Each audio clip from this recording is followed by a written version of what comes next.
great. Hi. I want to welcome everybody here to the Mershon Center. I am Chris Jelpy. I'm the director of the center here and chair of Peace Studies and Conflict Resolution at the center as well. I am very pleased today to welcome Neta Crawford to speak with us today. She's speaking with us as part of the search for the Woody Hayes Chair, and she's currently professor of political science at Boston University. She has an extensive research agenda on U.S. Foreign and military policy, emotions in international conflict, ethics in international conflict, sanctions, and a variety of other topics. She has several outstanding books, including Accountability for Killing, Moral Responsibility and Collateral Damage in America's Post 9/11 Wars, Argument and Change in World Politics, Ethics, Decolonization and Humanitarian Intervention, How Sanctions Work, Lessons from South Africa, and she's currently finishing up a project called To Make Heaven Weep, Civilians and the American Way of War, but she's not talking about any of that today. She is the recipient of the Distinguished Scholar Award from ISA for International Ethics from the International Ethics section, and is co-director of the Costs of War project at the Watson Institute at Brown. And I think actually the work today is probably in some ways most connected to her work at the Costs of War project. So her talk today is on the Pentagon, climate change, and war. Please join me in welcoming Neta Crawford.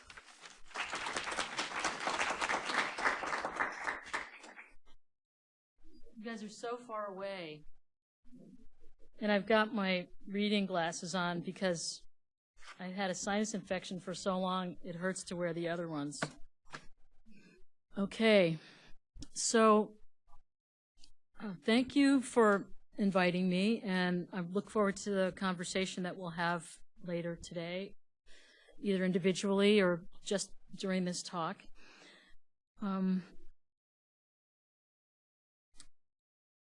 I'm sharing with you a paper that I've never shared with an academic audience. What I've done is I went to the halls of Congress and I talked with people about this work there, either staff people or members, and they liked it, were interested, but let's see how you react to this work.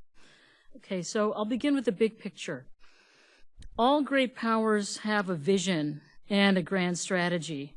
They have an idea of how they'll get from means to ends.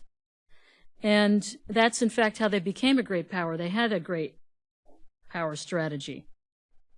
And if you have a really good one, you can maintain your status as a great power against all sorts of challenges, whether they're economic, political, military, or environmental. So my talk today is really pitched at three levels. First, at the level of U.S. grand strategy, whether it is sustainable, whether its ends and means are connected, and I'll argue that neither is the case. Second, the relationship between DoD operations and war and climate change. And third, the way that the Department of Defense is coping with challenges posed by climate change. Okay, so first argument, not such a good connection between ends and means and not such a good coherent grand strategy. Second is that the DoD is causing more climate change. Third, that the DoD is focused on adaptation to climate change rather than mitigation. That is, efforts to reduce the likelihood of the worst effects. So the aim of this paper is to help us think more clearly about military and climate change. And I want to put it in this sort of larger perspective of the United States and its spending. It spends more on the military than almost well, certainly more than the other great powers combined, its major rivals, at nearly $700 billion a year for this fiscal year, and more than $700 billion requested for the next fiscal year. this is more than half of U.S. discretionary spending.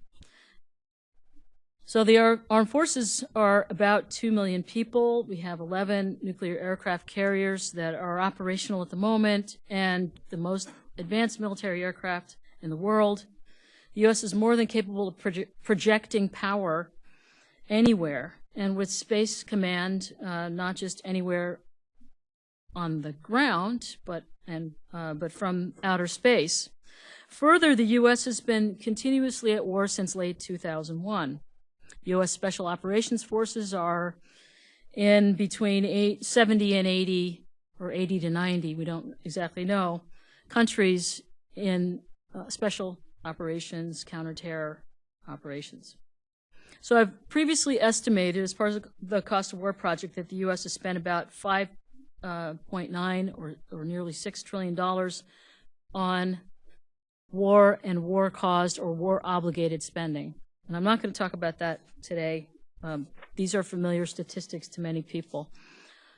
So all of this is a cause for and use of all of this spending is all this capacity requires a great deal of energy. As General David Petraeus, one of the people you see on the screen, said in 2011, energy is the lifeblood of our warfighting capabilities. So although the Pentagon has in recent years increasingly emphasized that it's aware of what it calls energy security, energy resilience, and conservation, it's still a significant consumer of fossil fuel energy. So as you can see from this chart, the Pentagon fuel use actually is the bulk of total federal fuel use, fuel consumption. And that's in British thermal units, but you get British thermal units by burning things. So much of the energy is consumed for vehicles and equipment, namely jet fuel and diesel, but there's other uses of energy.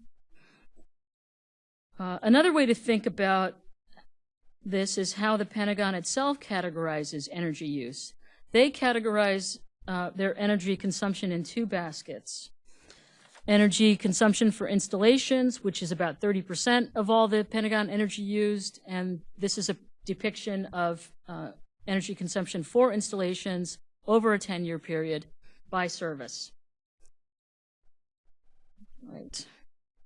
Good.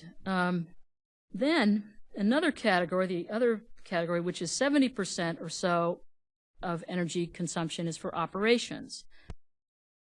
That is going somewhere and doing something. Okay, not in a base. Though, of course, the two are intimately related. You can't have operations without installations. So as this slide shows, energy use, this is for energy use in 2014 for operations. The largest consumer, again, is aircraft, jet fuel. Okay, that's the outer ring. And you can, maybe if you're really well sighted, you can see that helicopters use about 2%, trainers 3%, and so on. They've broken it down. Airlift 20%, fighters 20%, tankers 12%, and so on. So that's a large portion of the operational fuel use. The Department of Defense does not report fuel consumption information to Congress. In fact, for some reason, the DoD explicitly withholds that information from its reports to the Congress when asking for budget authorization. So this figure shows what I was able to find using defense logistics information for a short period of time, 1998 to 2017. So all told, in this period, the U.S. purchased 2.4 billion barrels of petroleum.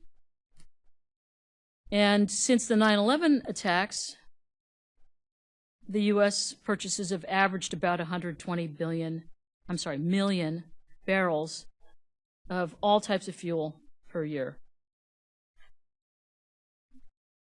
So between 2010 and 2015, you can see that consumption purchases declined, and they've been declining in recent years. So the most recent years I have data on, 2013 to 2017, it's an average of 100 million barrels a year. Thankfully, because the Department of Defense doesn't share this information to Congress or anybody else, I was able to use Department of Energy data on Department of Defense fuel consumption.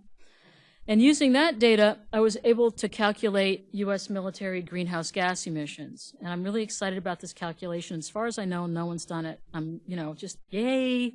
I did the calculation, and I had to it was math. It was a good thing I went to MIT. I could still add, multiply, and so on. So from this, you can see standard emissions, non-standard emissions, and total emissions. And so, of course, the Department of Energy and the Department of Defense don't count things the same way, right? So standard emissions are the emissions, let's say, that you'd find on a base, non-directly war-related, okay? And so non-standard emissions, which for every other department in the government is a minuscule part of what they do or non-existent, is the majority of what you see the DoD emissions being. So that's basically, let's just call that the tooth and the tail out there doing things, various regions. It's all that force that we just described.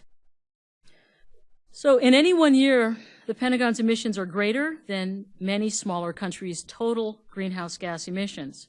For example, in 2017, the DoD greenhouse gas emissions were 59 million metric tons, as you can see here, not including biogenic emissions, CO2 equivalent. And in that same year, Finland emitted 46.8 million metric tons, Sweden 50.8 million metric tons, and Denmark 33.5 million metric tons. But many countries in the world emit much lower levels. So this is why the DoD is the single largest producer of greenhouse gases in the world, the single largest institutional producer of greenhouse gases. So you may ask yourself, how do they do that? So here's how they do it, okay? How is it possible to emit that much greenhouse gas? Well, I have here in this table an example of several aircraft. My first book was actually Soviet military aircraft. It came out in 1987, over 1,000 pages. And I love aircraft. I'm really into them. So I did aircraft. And here we have the B-2, the new F-35, the A-10, the KC-135, and the KC-46A, the new tanker. Okay, and here's you see their internal fuel capacity, their range, their fuel consumption, and then the millions of metric tons for emission without aerial refueling. Okay, so that's a lot in any one sortie. So that's how it's possible to use so much fuel. That's why the Air Force is, of the services, the largest fuel consumer, because it uses jet fuel. So during each air mission, aircraft put hundreds of tons, potentially, of CO2 in the air, not to mention the support activities of naval and ground-based assets. So in the war against ISIS in Syria and Iraq, which began in August 2014, there were thousands of sorties for various missions, for example, for reconnaissance or airlift, refueling, and weapon strikes. And a B-52 bomber on a mission for this war from Whiteman Air Force Base in Missouri might be refueled many times. So take one case. On January 18th, 2017, two B-52, two B-2 bombers accompanied by 15 KC-135 and KC-10 aerial refueling tankers made a 30-hour round-trip mission to Libya to drop bombs on ISIS targets in Libya. Similarly, in the wars in Afghanistan and Iraq, both of those wars began with massive airstrikes for several days. And in each case, material is flown to the war zones where this material is used for various activities. And we have bases which need to be heated and so on. So I then set out, because I like doing math, to calculate the greenhouse gas emissions due to the post-9/11 wars. And this was tricky. There are many sources of greenhouse gas emissions in a war, and I've listed 7 of them here, which I talk about in this new paper. And I focus here on the first 2 sources, the baseline military emissions from installations and non-war operations, and then the war-related emissions by the U.S. military and overseas contingency operations. And I have in the paper a discussion of emissions caused by U.S. military industry. I'm not going to talk about that today unless you're really dying to know. And there are things that I can't really estimate. So I was unable to estimate the emissions due to the burning of oil by sabotage and destruction of oil infrastructure by belligerents, the energy consumed by reconstruction, in particular in making cement, and emissions from other sources. And of these, the emissions from burning oil infrastructure in Iraq and Syria may have been the largest. In the March 2003 invasion of Iraq, oil wells were set alight by the Iraqi military and burned. They burned for several months. Oil infrastructure was targeted again in 2015. The U.S. bombed the oil infrastructure of ISIS in Iraq and Syria as a means of reducing ISIS revenue. And in these cases as well, the fires burned for several months. In addition, one can see that there are occasionally attacks on tankers, oil tankers, taking fuel from, let's say, a port to a base. And here are the number of attacks of the U.S. military and NATO convoys in Afghanistan from 2008 to 2014. I'll talk a little bit more about that later. So I wasn't able to calculate the emissions from the burning of those tankers, because that's what happens. The fuel is burnt. So there's extra burning involved, which is of the vehicles. So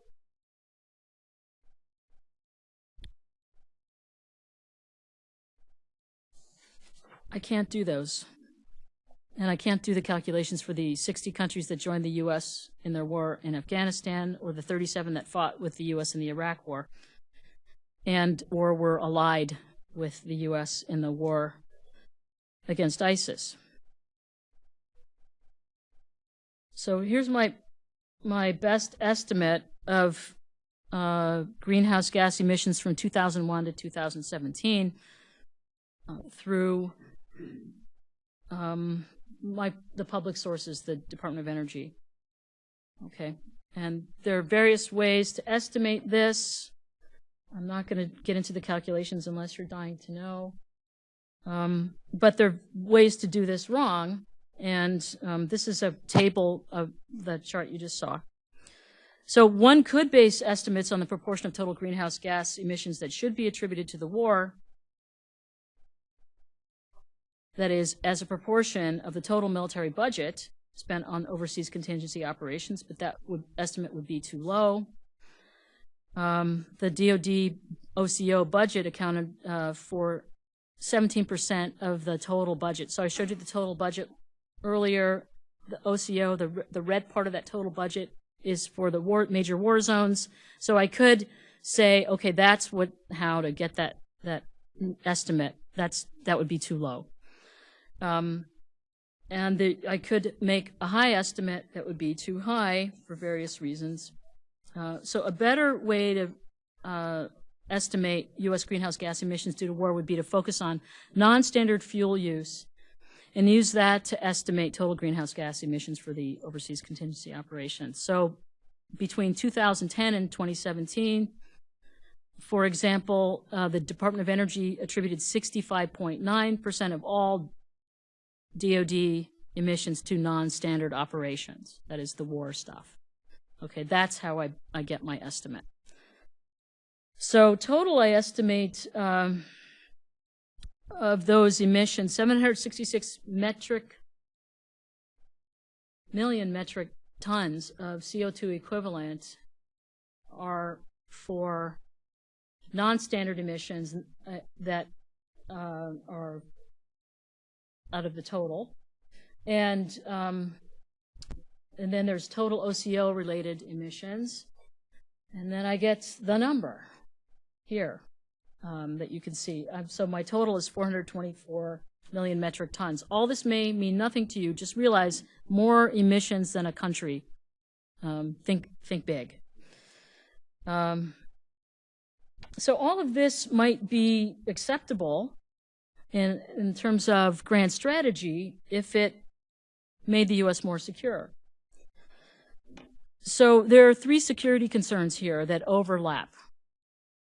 The first is the U.S. is anxious about its dependency on Persian Gulf oil, while at the same time some portion of the military's operational fuel consumption is related to missions associated with protecting access to oil. So you use oil to protect access to oil, and protecting the regimes that assure the U.S. access to oil at a favorable price. Some believe that this mission is vital, while others question whether it's still necessary. In either case, operations to ensure access to oil are expensive. Another growing concern is the threat that climate change poses to national security. However, the military seems almost blissfully unaware of how much its efforts to protect access to Persian Gulf oil and its other military operations, including war and consumption at installations, are a major driver of greenhouse gas emissions, and therefore ultimately of climate change. In sum, like many of us, the DoD assumes that climate change will be a disaster no matter what they do, even as they believe that they must continue to protect access to the Persian Gulf oil so that the U.S. and the rest of the world can burn as much oil as it wants at as low a price per barrel as possible. Therefore, the Pentagon focuses their efforts on adapting to climate change, even as they continue to ensure that we can continue to have relatively inexpensive access to oil. But let's evaluate this from the perspective of grand strategy. The concern about access to oil is twofold. First, the U.S. economy is obviously reliant on oil. The military has defended against several scenarios regarding the cutoff of or restriction of Persian Gulf oil. The first scenario would be a hostile power takeover of the Persian Gulf, maybe cutting the Strait of Hormuz. And this, if a hostile power did this, they'd be able to restrict access maybe for weeks or months. This mission officially began in 1979. It was the rationale for the creation of the Rapid Deployment Force, which then became U.S. Central Command. And you see the U.S. Central Command zone is right here. That's them. Okay, that's their area of responsibility. When Iraq invaded Kuwait in 1990, the Bush administration reiterated the importance of oil in the region with a national security directive that said U.S. interests in the Persian Gulf are vital to the national security. These interests include access to oil and security and stability of key friendly states in the region. The United States will defend its vital interests in the area through the use of U.S. military force, if necessary and appropriate, against any power with interest inimical to its own. And then the U.S. acted to do so in 1991 in Kuwait. Since then, the U.S. has stationed large numbers of troops in the Persian Gulf. These are Army, Navy, and Air Force bases. They're hosted in various locations. And in 2008, President George W. Bush added to concern that the extremists might control oil and try to blackmail the U.S. He said, "You can imagine them saying, we're going to pull a bunch of oil off the market to run your price of oil up unless you do the following. And the following, he says, would be along the lines of, well, retreat and let us continue to expand our dark vision. While the idea that the U.S. has to protect the flow of Persian Gulf oil, and more specifically, through the Strait of Hormuz, has largely been taken for granted, some analysts have recently questioned whether the large presence in the Persian Gulf and the infrastructure in Europe that supports it is necessary.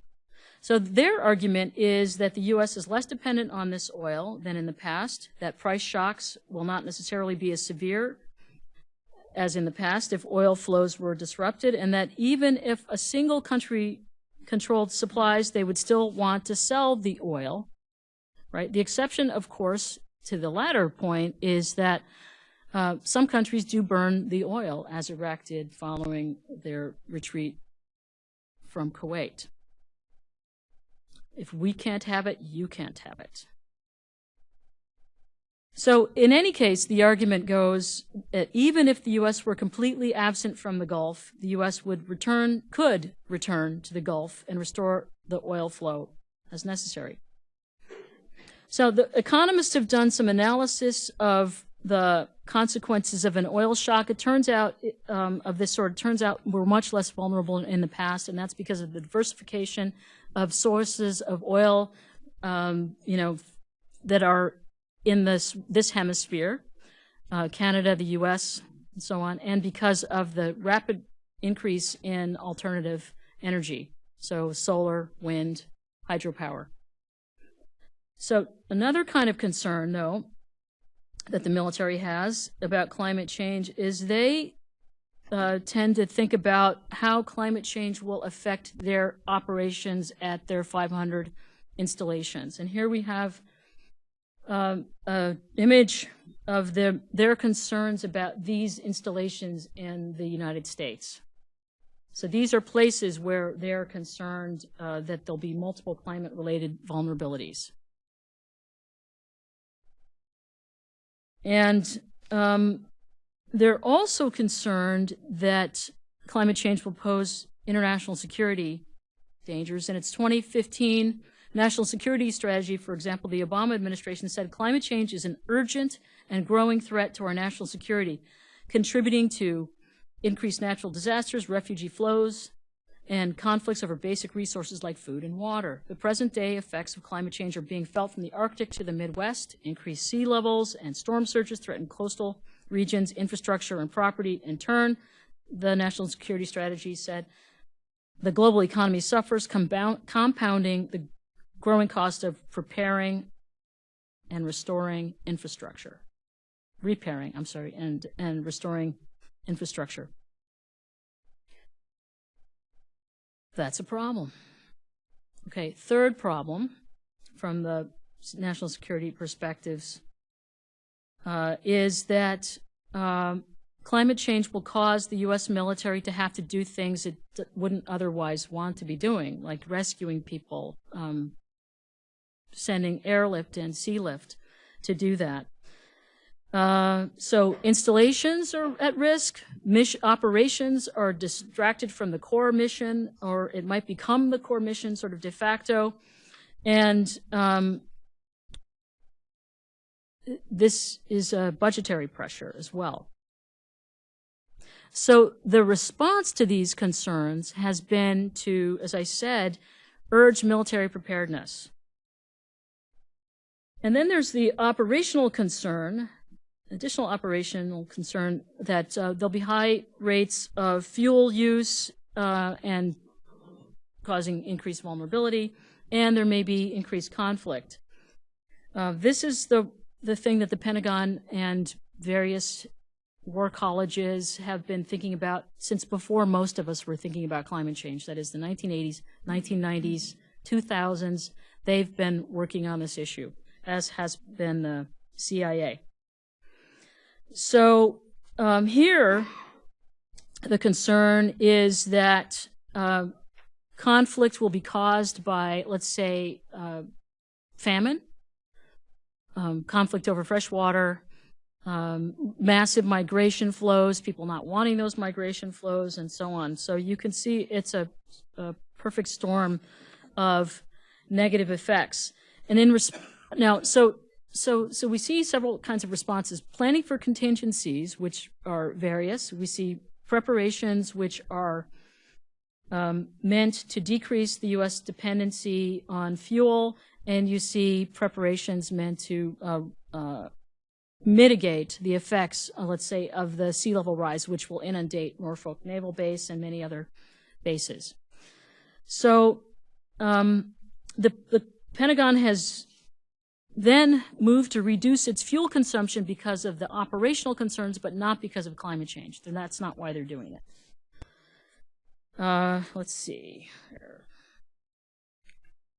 Right, and here's an example of the concerns that some of these nightmare scenarios will be coming to a neighborhood near you soon. They don't want that. And here's the areas of concern for Africa and famine related to climate change. So when the Trump administration decided to deny climate change, this put the Pentagon in an awkward position. And in its most recent national security strategy, for example, the administration denied climate change, ignored it actually, didn't deny it. And in response, 100 members of Congress wrote to the president in January 18 to underscore the risks and to ask the president to include climate change in national security strategy. And then others have taken up, beat the drum, to care about climate change because of the conflict implications and the risk to bases and the stress on operations. No one has said that the Pentagon should be reducing its fuel use for climate change reasons. They've said they need to reduce fuel use for those operational purposes. So, back to the big picture.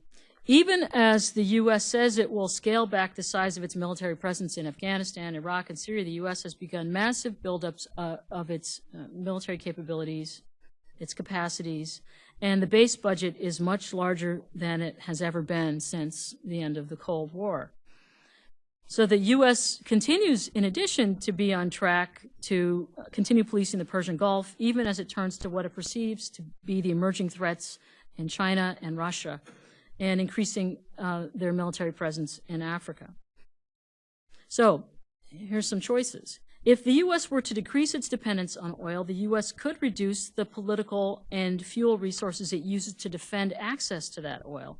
If the U.S. dramatically reduced its imports of oil from the Persian Gulf, including fuel used to protect those imports, it could then reevaluate the size of the U.S. military presence in the region.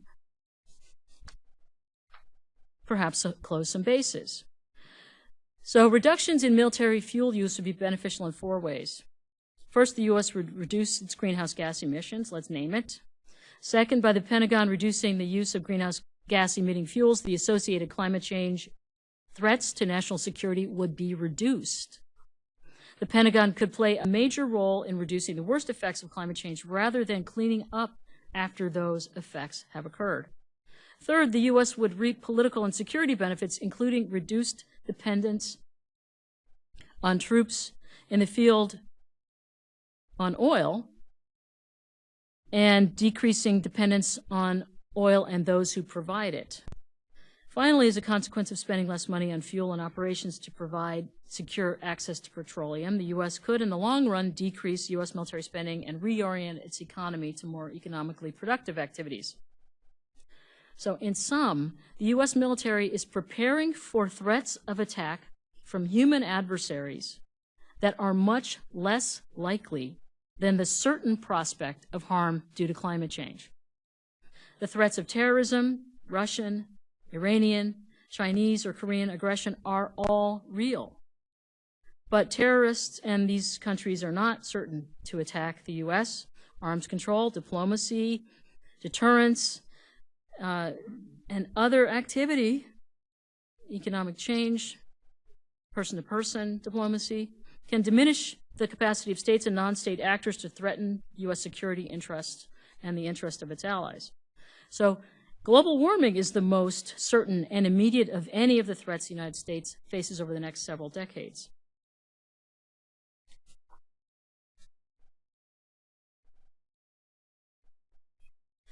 And I want to acknowledge that while some sea level rise and mass extinctions will occur, indeed it's already begun, the most dire consequences of climate change and the associated threats to national security are not already baked into the system. And that's why I think we're at an important junction here, where the response need not simply be adaptation to a fait accompli, but could be a significant response to reduce these future risks. And in fact, in terms of grand strategy, if you care about these things, would help the United States maintain its position as a great power.